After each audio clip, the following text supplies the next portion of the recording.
Wy'n dwlu ar adeg yma'r flwyddyn. Nadolig.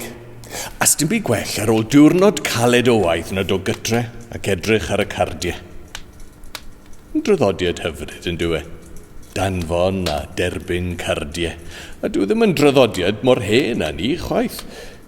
Dechreuodd fel ymgyrch i gael pobl i ddefnyddio'r gwasanaeth post. Dechreuodd yn 1840. Yn oes Victoria, dechreuodd rai pobl hala cardiau cas at ei gilydd fel joc. Wel, dyw hwnna ddim yn nadoligaidd iawn, ydy e? Ond oedd y rhan fwyaf yn neis, gyda lluniau nadoligaidd hyfryd ar y blaen. Gad ni weld. Wy'n gweld bod lluniau'r geni dal yn boblogaidd. Wy'n siŵr bod mamau a tadau ar draws Cymru yn chwilio am wisgoedd ar gyfer sioe Nadolig nawr. Tywelion ar gyfer y bugeiliaid, tinsel ar gyfer yr angylion. Ond oeddech chi'n gwybod, mae Francis o Assisi luniodd y llun gwreiddiol, a ddim moyn teimlo ysbryd yn Nadolig, a lledodd y syniad ar draws y byd.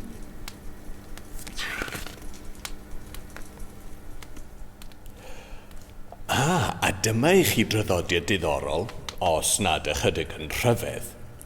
Mwy na 100 mlynedd yn ôl, yn swydd Henffordd ac ar hyd ffin Cymru, oedd ffermwyr ar noswyl Nadolig yn troi i gwartheg i wynebu'r dwyrain, fel eu bod nhw'n gwynebu'r un ffordd â gwartheg Bethlehem. Ac ar noswyl Nadolig, oedd y ffermwyr hyd yn oed yn credu bod ei anifeiliaid nhw yn gallu siarad.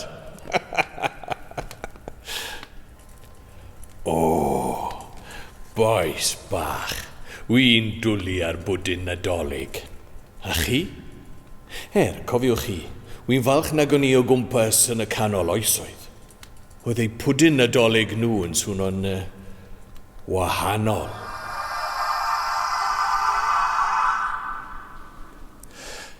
Y dath o'r dwyrain, fel rhyw uwd tenne, gyda cig, ffrwythau, speis, wyau a gwyn. Ddim at fy nanti.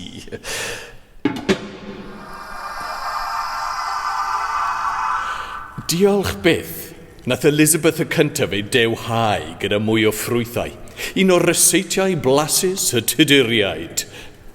A dyna sut cafodd yr enw Pwdin Plwm.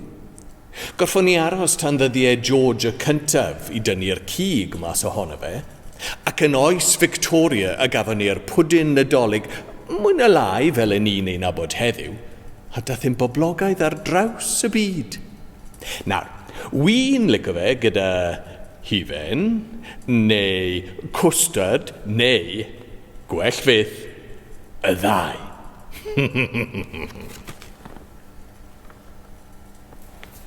Mae dant melys dy fi, ac ar noswyl Nadolig byddai i'n neud taffi. Nawr, yn ôl y sôn, oedd pobl yn dweud ei ffortiwn gyda'r taffi.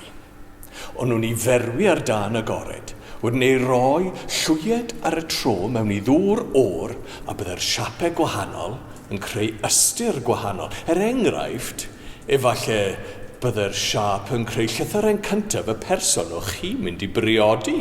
Oedd gwneud taffi yn boblogaidd iawn yng Ngogledd Cymru, lle byddai teuluoedd yn dod at ei gilydd i gael cinio Nadolig, a wedyn chwarae gemau, canu caneuon, a gwneud taffi.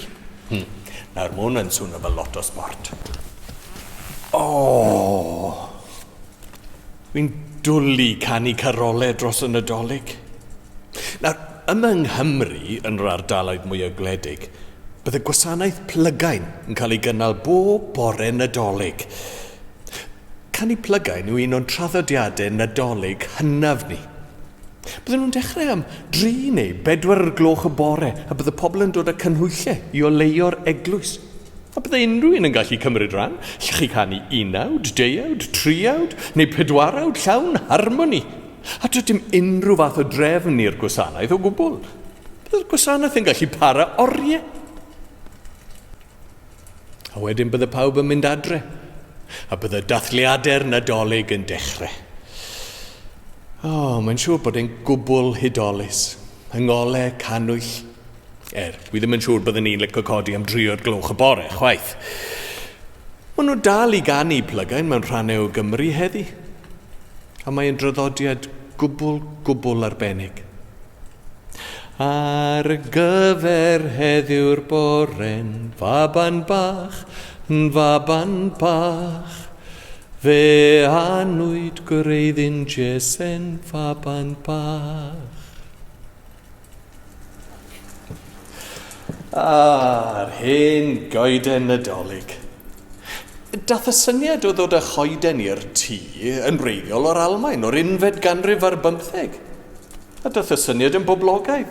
A nath y tywysog Albert y peth yn ffasiynol rhyw 300 mlynedd yn ddiweddarach.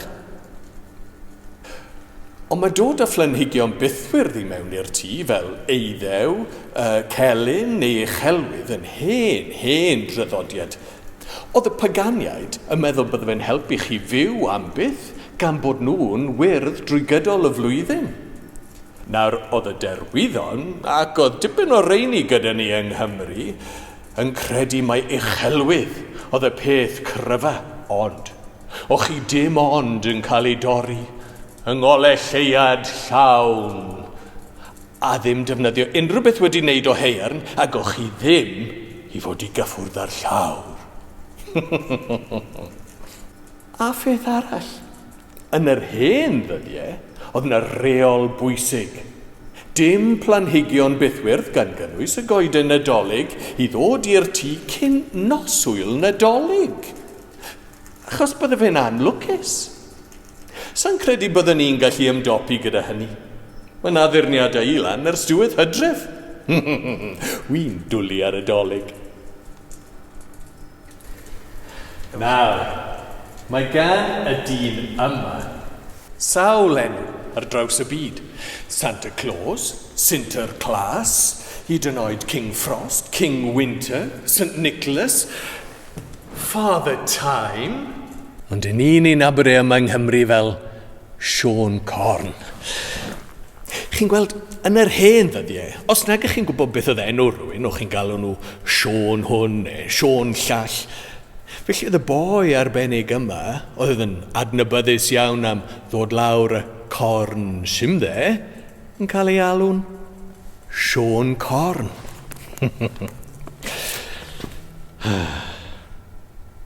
Gobeithio daw Sion Corn atoch chi. I chi di sgwennu ato fe to? Pidwch y becso. Digon o amser. Dolig llawen I chi gyd. Ho, ho, ho! Nadolig llawen! Ho, ho, ho, ho!